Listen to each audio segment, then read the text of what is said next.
Hey folks, welcome to Caves of Could. This is a game that I want to show you guys that is a roguelike that is incredibly in-depth. It's technically in early access, but it's very much a very fleshed out game. So if you guys are programmers, they use component-based design, so it allows for some really wacky things to happen, and we're definitely going to pursue some of those really wacky things. So we're going to play as a mutant. So this is a creature, this is a being in this world that mutates perhaps against their will sometimes. I definitely will be doing it sometimes when I don't want to. We're going to be relatively smart, and this needs to be there. Yeah, this is the way it should be. So we're going to be a beastie dude with an axe. At first, we're going to have up to 4 axes. So we're also going to play as a physical mutant. Now, a little bit about the place we're playing this game in. So this is a giant world full of ruins, full of strange mutated creatures, and full of people with psionic powers. It's also full of people that have like cybernetics. It's quite a wacky world.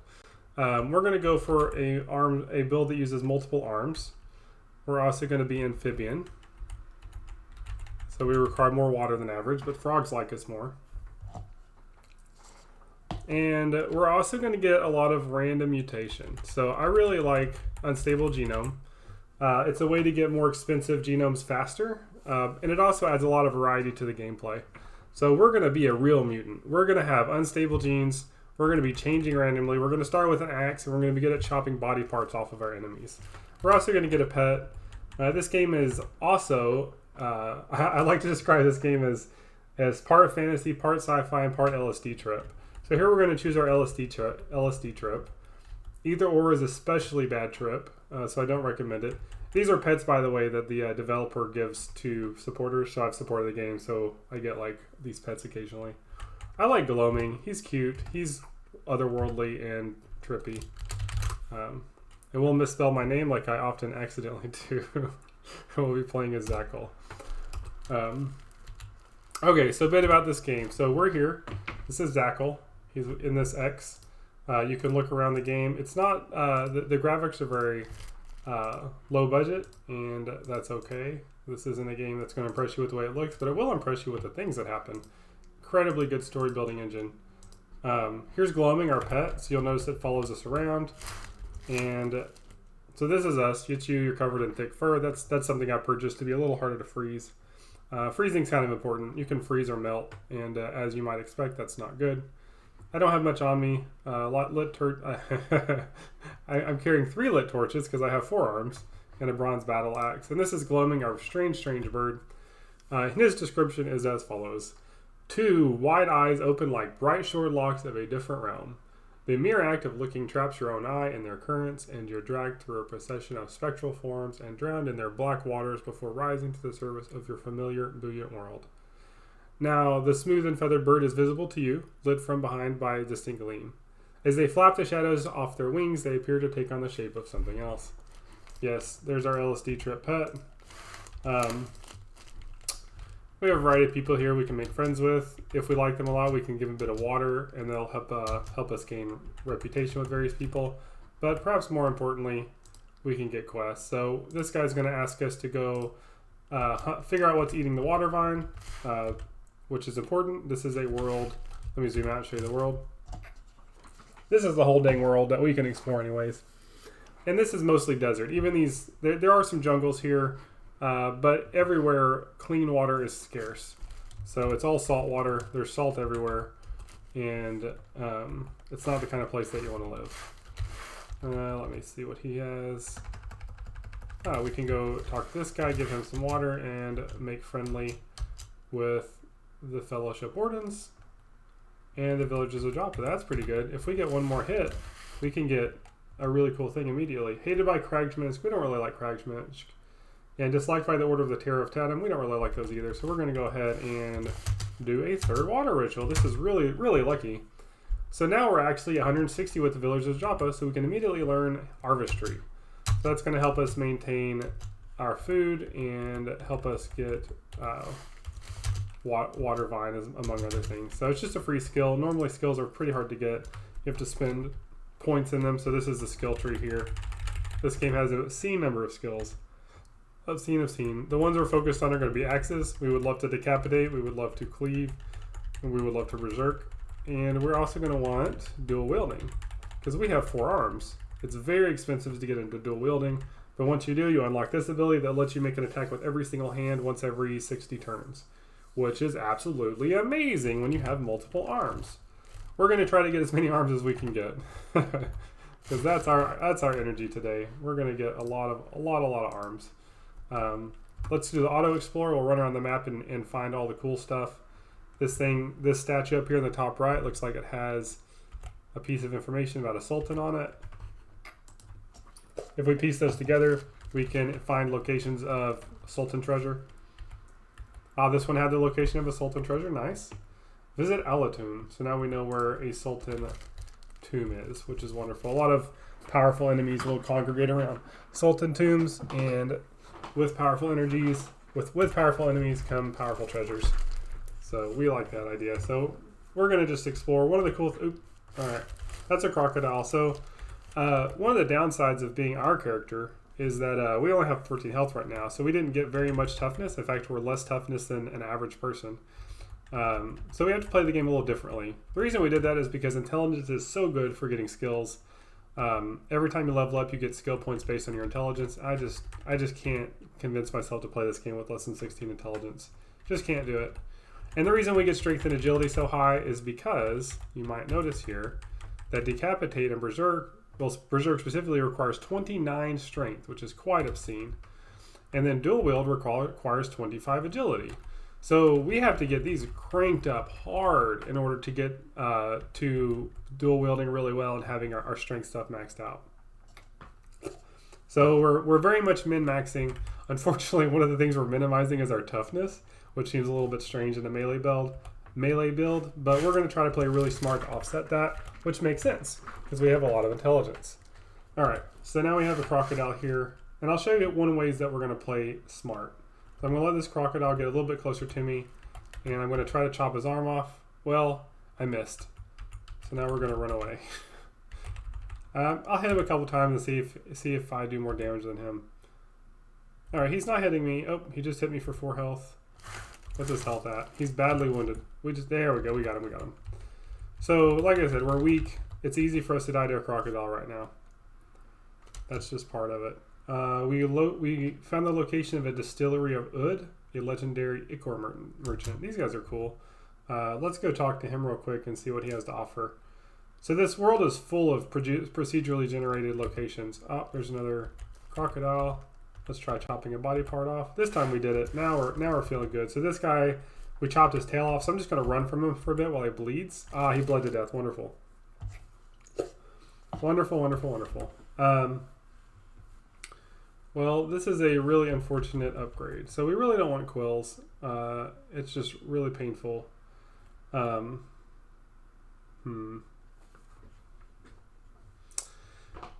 Do we? I might... You know what? I've beaten this game by playing the optimal build every time. I want to explain why regeneration is optimal, though, and why quills is not optimal.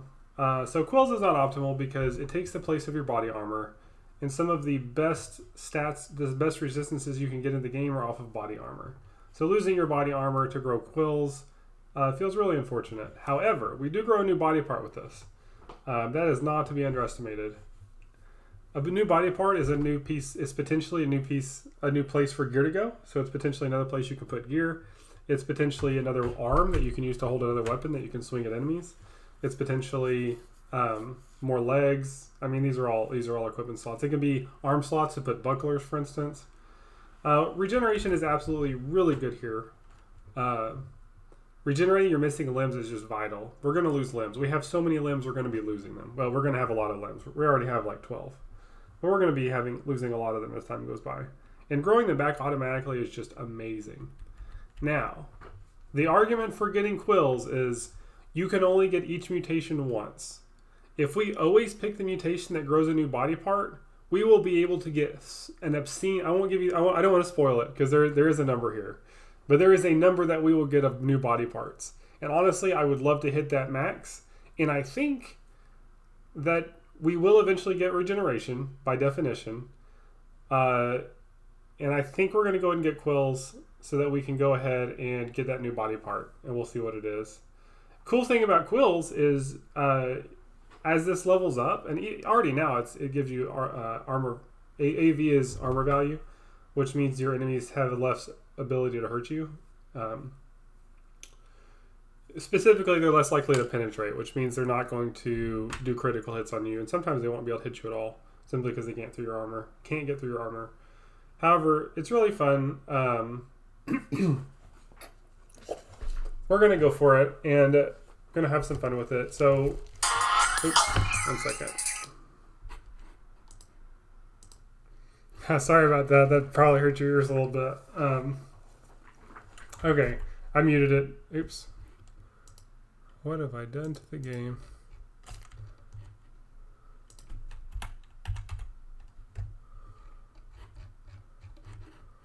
What do you think I did? What do you think I did? Let me pause it till I fix it. Alright, so in conclusion, we are going to pick quills. We will eventually get regeneration. We'll eventually get everything we want because I have a plan. And I haven't told you the plan yet, but you'll find the plan out. The end game plan is going to be a surprise. But we are a mutant, and we're pursuing mutation to the greatest degree possible. So we're going to pick quills right now, and we're going to get quills all over our body. And we got a twig! A twig grew out of our lower arm. Excellent. So now we have another thing that can hold a weapon or a torch if we want. So these are good. We'll take as many arms as we can get. That's absolutely wonderful. We're just doing some exploring now. You'll notice that he runs around fast. It's because the game allows you to auto-explore. One of the wonderful things about games like this that are low budget, not low budget, that's not the right word, that are low graphical budget, is that they're usually very high-end features. Very high-end features. This game is incredibly... Oop, are you guys friendly? Okay, they're friendly. Alright, hi friendly people. Here we go. So this guy is hated by the Daughters of Exile and Drillband motion. Yeah, we do not want to make... We do not want to make a water ritual with this guy. I was about to say we don't want to make love with him, but yeah, basically it's the same thing. Okay, this is good stuff. Oh my gosh, he has neutron flux. Holy crap. Do you guys see the price there? 7,000. The currency for this game is drams of water because we live in a desert. Hey, let's look at this painting real quick. Okay, let's see if he has any other painted vials. Oh, there's an engraved one. Let's look at that. Cool. Okay, so this guy's going to be very, very useful because we're probably going to... Well, I don't want to spoil it, but we'll come back to this guy. But also, neutron flux is the most destructive stuff imaginable. Adds a volatile density-based effects to cooked meals. That is under-explaining what neutron flux does to the nth degree. Obscenely under-explaining neutron flux. This is a vial of matter from a neutron star. Like at its most dense point. I don't know if you guys know physics very well, but if you put like a quarter-sized piece of neutron star and you just like dropped it at your feet, I don't know, would the entire state disappear? Would the entire country disappear? Something absurd would happen. It's ridiculous how dense neutron stars are. And then cloning drought is going to actually clone me. I can make clones of myself. This game's freaking wild, man. This game's freaking wild. That's a teaser into some of the weird stuff we're going to look at later. We'll just loot all this stuff, auto-exploring, check everything. I didn't find anything super good there, but we now have a Icar merchant right where we want him, right north of Kud, specifically Joppa. So that's wonderful. Oh, do these guys hate us? No, they don't hate us. Baboons don't hate us because we have thick fur. Thick fur makes baboons like us more. Absolutely wonderful. Okay, we'll take it. We did also level up. See all these stones on the ground? They would be throwing those at my head, and I only have 14 health. So like technically, these do 1d2 damage. So technically, 7 stones could kill me. Even more if they crit. So yeah, this is bad juju. I'm glad the monkeys aren't fighting me. Very good stuff. Very good stuff. Now we're going to go downstairs and begin our first dungeon. Begin our first dungeon. So we're going to explore a few layers of this. Oh, we started in slime. So this is a pool of slime. We'll just step out of that. Okay, so there's our first enemy that we're going to actually fight. These are Jaw Scavengers. They're the kind of the goblins of this world. Not to be underestimated at our level. They can see that my health is at the top of the screen. It says 13 out of 17. Why is it 13 out of 17? That seems higher than it should be. Active effects 1. Slimy. I wonder why we have 17 health. Huh. Oh, because we leveled up once. Never mind. We leveled up once. There's another Snapjaw up there. Let's kill him. Alright, and they're going to have weapons, which is exactly what we want. So we're going to start putting these weapons instead of our hands. So now we have... Let me show you what we got. So we got a bronze axe in our main hand because we're primarily staves or axes. We've got a staff here in that hand. Let's put the iron mace up here as well.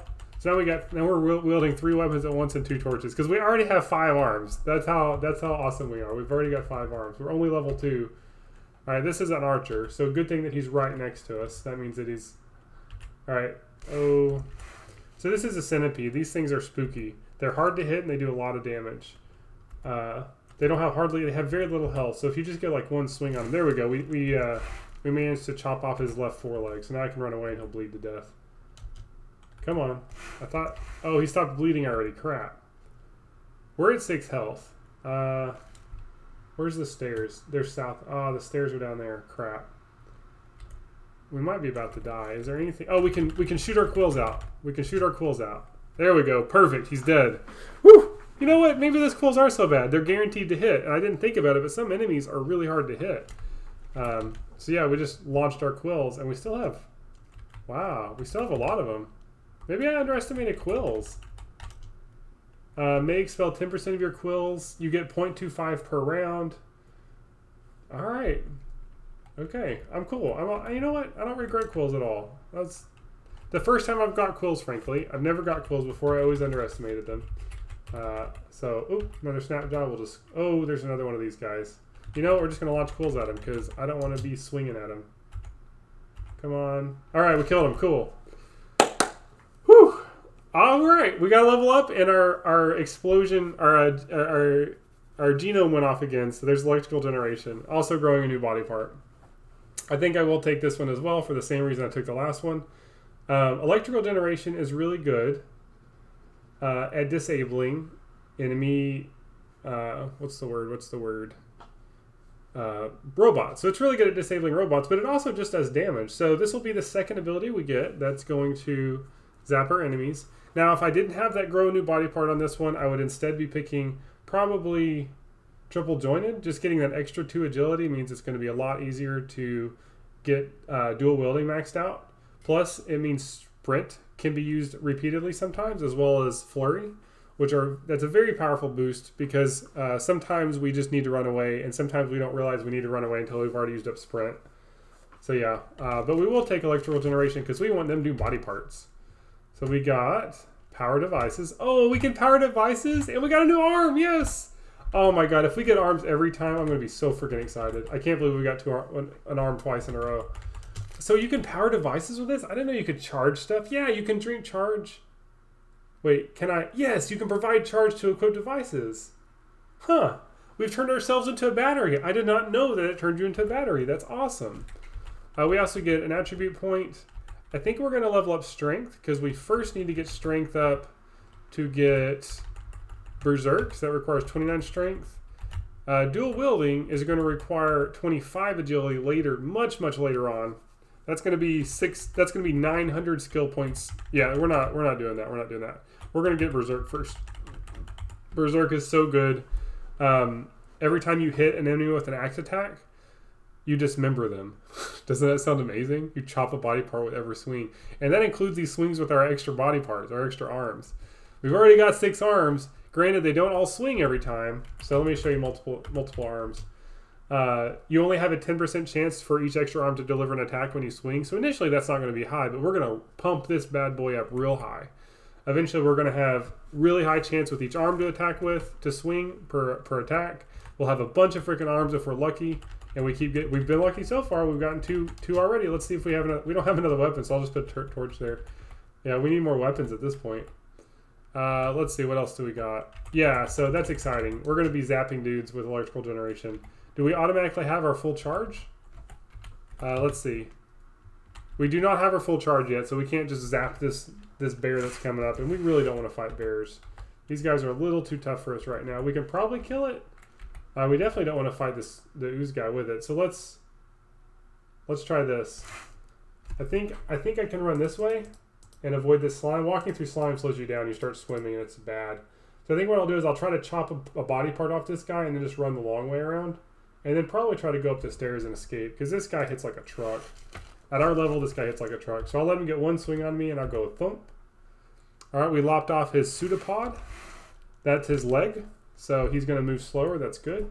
Now I'm going to sprint. So it says I begin sprinting. I turn into arrows, and it flashes. Now my move speed is much, much faster. I can move 2 spaces when I can normally only move 1.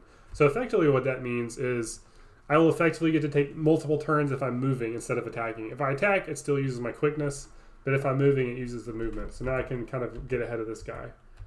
Notice I'm kind of getting to zoom by. Cool. So yeah, we get out of here. I wonder if I can... I wish I'd kind of checked his health. He might have... Oh, Snapjaw. Bronze sword, or a bronze short sword. Let's put it on. Let's equip this armor. Oh, I can't equip armor anymore. It's the downside, right? That's the downside. I have these quills. They are worth 2 armor value, so that's nice. But I'm just gonna rest on the stairs. If they manage to find their way to me, I'll just chop them and run. Oh, did you see that? Oh, there's the bear. Let's chop him. We chopped him. We chopped his left foot, and he's bleeding and he's injured. So let's take another swing and see if he hurts us too much.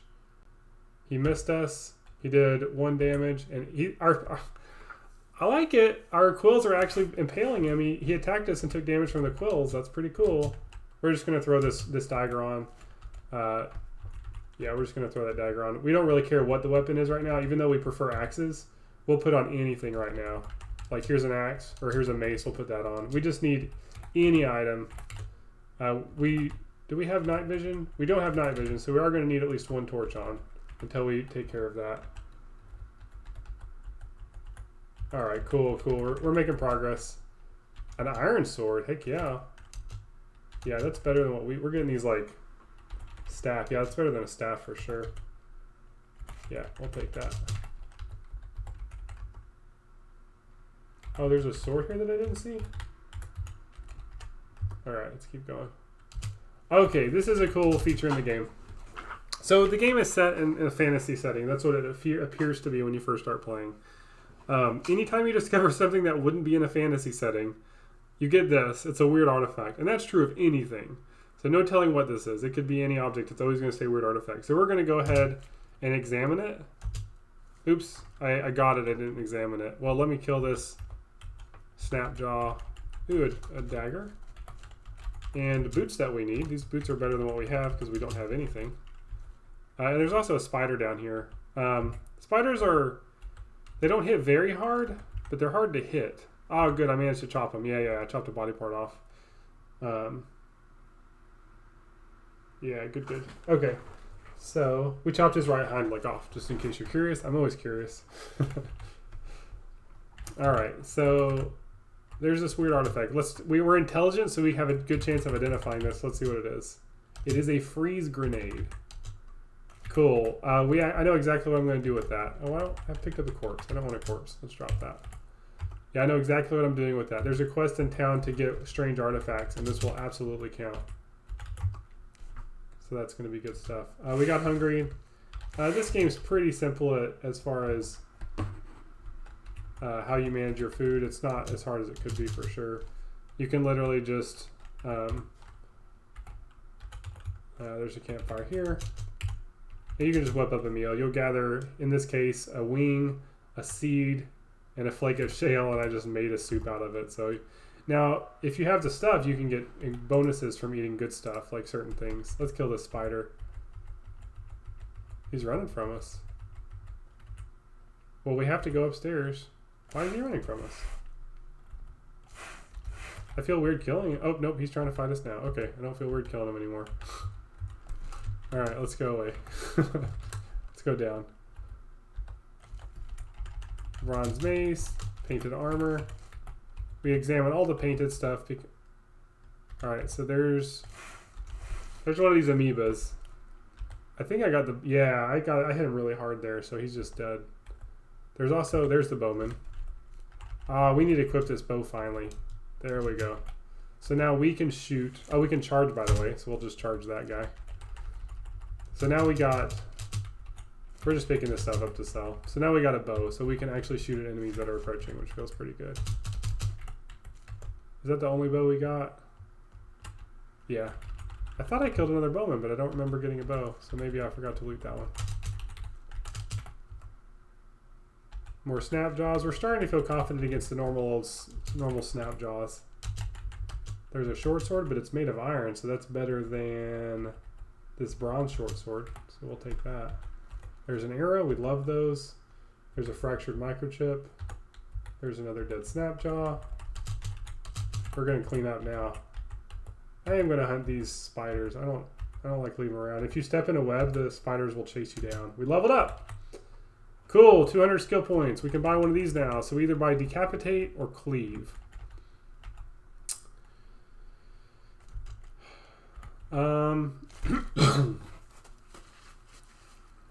So decapitate means you can chop their head off, which is absolutely amazing. If you're fighting an enemy that you have trouble killing, this gives you a chance to kill them in one swing, which isn't a huge chance, but that's hard to argue with. You can chop off the head of anything you can hurt. Some things have two heads, so it doesn't matter, but yeah. Cleave is actually really good. That's going to help us get through armor. We're going to fight crabs soon, and the hardest thing about crabs is you can't get through their armor, and I don't have an iron axe yet, so I think I will get cleave. So that'll help us get through that armor. There's another snapjaw. We'll just murder him real quick. Horn Bornooses are actually worth a lot. Ooh, boarskin gloves. We will use those immediately. Now we have a V of 2, which is nice. There's a long sword. We're killing snapjaws in one swing now. We're just doing good business. There's another cap, so I think we can wear that on our head. We're getting all the little basic armor that is going to keep us from dying immediately, which is pretty good. Alright. Dead. This is a Snapjaw Warlord. This is a little spookier. So these guys hit a little tougher. They're swarmers, right? So anytime you fight a Snapjaw, they're more powerful if there are more Snapjaws near you. So thankfully he's alone. Oh, and look at all this stuff we got. Okay, we're gonna do some stuff on this guy. First, I'm gonna try to First, I'll hit it swing once to try to get his armor down with cleave. I did. Now I'm going to try to chop a body part off. I didn't manage to get through his armor. That sucks. All right, let's start zapping him. Which one does more damage? Quills does 1d3. Electro generation does 1d4. Okay, yeah, we're gonna zap him. Let's set this to something because that sounds fun. Let's set it to L for lightning. It's already bound to look. Oh no, we want to look. So that's period. Okay, it'll be period. So we'll hit period to zap. We'll zap up there. Oh, 14 damage. That was amazing. Oh my god, that was amazing. He's already wounded. We'll shoot some quills out and see what that does. We killed him! Oh my gosh. You know what? I think I might be underestimating quills and electrical generation. I usually don't get either of these. This is kind of fun for me. Let's go ahead and put the staff on. It's a gigantic staff. It'll hit harder. So I will put it over there. And we have one torch on still, which is important because we can't see in the dark. And, ooh, iron battle axe. This is what we're looking for. Battle axes are what we chop body parts off with, and it's what we're specialized in. So we want as many of these as we can. In fact, we want to fill every single one of our slots with battle axes. That's the goal. We're taking any weapon we can get right now because we can't be picky, but because we have nothing. Oh, let's charge this guy. This is a little bit spooky because there's an archer next to... Alright, there was an archer next to an amoeba. I think I can chop. Good, he missed me. So let's do some more discharges. Let's zap him. That hit him. Oh yeah, he's almost dead. This discharge thing is pretty nice. He's dead now. Yeah. This has been a learning experience for me. I didn't realize just how good those were. Goes to show you, you can spend hours and hours playing a game like this and think you know how it works. So there's another warlord if you didn't see it. I'd rather get my discharge. Well, oh, I can shoot arrows at him. I'll shoot arrows at him. Pew pew pew. Let's take a swing. Let's take another swing. Let's try to chop a body part off. We did. We chopped off his left arm. Excellent. So he doesn't have any weapons now. So his weapon, the arm that we chopped off was holding his weapon. So all he can do is bite us. So that's much less damage. Good. We got him. Good. So we get a staff, his armor. Good. Oh no. So these guys are tough. Snapjaw warriors. They're not as tough as they could be, and we have a full... Oh, yeah, we have full electricity. I think we're going to be able to kill this guy. What? I made a mistake. I've made a terrible mistake. I zapped myself with 4,000 units of electrical charge. Oh, no! All right, let's start sprinting. You know what? This will be a nice suspenseful ending. So when we... tune in next time where we turn out if we just zapped ourselves to death or if we're going to be able to escape this spooky Snapjaw warrior and get back to the exit over here. Because I have to go like up and around maybe, or maybe I can try to take a swing at him as I go and chop a leg off. I don't know, but we'll see. Yeah, so hopefully we'll make it. But you've got an introduction to Caves of Khud. I hope you like. I hope it sounds interesting. If it does, feel free to like, let me know. But yeah, we've got to build. We've got one more unstable genome that'll hatch. When we level up once, we'll also get a mutation point. I think it's time to spend a point either in strength or agility. I think I'll choose strength. Boop. Okay. Yeah, that sounds good. See you guys.